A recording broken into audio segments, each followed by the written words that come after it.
Mga kaibigan, welcome back. Ating pag-usapan dito ang mga rumors o chismis sa Japan kung saan tutungo o lilipat ng team ang ating mga Pinoy players doon like sila Ravena, Ramos at Parks. Nakaka-release lang kanina, pati na si Kai Sotto. Bigyan ko rin po kayo ng update sa kanya.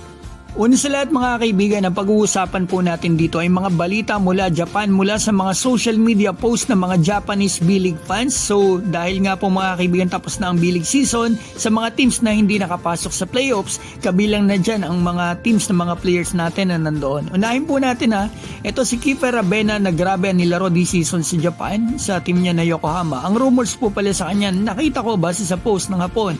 Ito translated na, Kiefer Ravena, yan mga kaibigan, dito daw sa Ryukyu Golden Kings. Baka papalitan niya yung pumalit kay Tamayo na si Alex Kirk na big man. So si Dwight Ramos, may nakita akong post. Ito, Ramos Tomikawa Seahorses. Malakas na team yan. So maganda nga yan mga kaibigan, mapalipat siya kasi yung teammate niya ngayon si Tominaga. Medyo matakaw tumira. So ito namang si Ray Parks. In-announce na po kanina ang pag-release sa kanya ng kanyang team na Osaka. Tapos na po yung kontrata niya at eto may lilipatan na pala itong team pero hindi pa ina-announce habang ginagawa kong video. Mamaya daw i-announce So eto yung rumor sa kanya. Madami na rin hapon na nag-post na Ray Parks to Ibaraki Robots. At ito mga kaibigan, tandaan po ninyo mga kaibigan, ito ay mga rumors pa lang o sa ngayon mga kaibigan o nasagap nilang chismis doon. Kung tayo sa Pinas sa mga FB page nakikita natin madami ng mga advanced news, mga rumors. Sa kanila hindi natin na alam pero I'm sure mas may alam sila kaysa sa mga Pinoy B-League fans. So ngayon, si Kai Sotto naman po ang pag-usapan natin. Gusto ko muna po siya palang batiin ng happy birthday. Kai, 24 ka na, malapit ka nang pumasok sa prime mo. Sana matupad mo ang pangarap mo na makapasok ka sa NBA.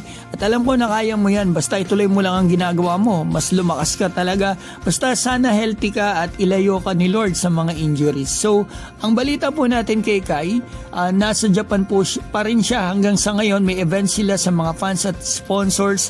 After nyan, uuwi po siya dito sa atin sa Pinas. Abangan natin yung event sa B-League sa Mega Mall kung isa po siya sa guest player mga kaibigan. At abangan din natin ang rumors sa kanya na ito na Kai to Kyoto Hanaris. Ang dami na pong Japanese fans na nag-post niya nitong mga nakarang araw. At kanina lang may nakita na naman ako na nag-post niya na Kai to Kyoto Hanaris. Pero mga kaibigan, tandaan natin, gaya na sinabi ko na lahat pong ito ay talagang chismis pa lang sa ngayon. Pwedeng ang mga Pinoy players na yan ay nalilink pa lang o gustong kunin ng mga teams na yan. Pero it doesn't mean na dyan na po sila maglalaro. Pero at least nag-idea po tayo sa mga balita doon sa Japan.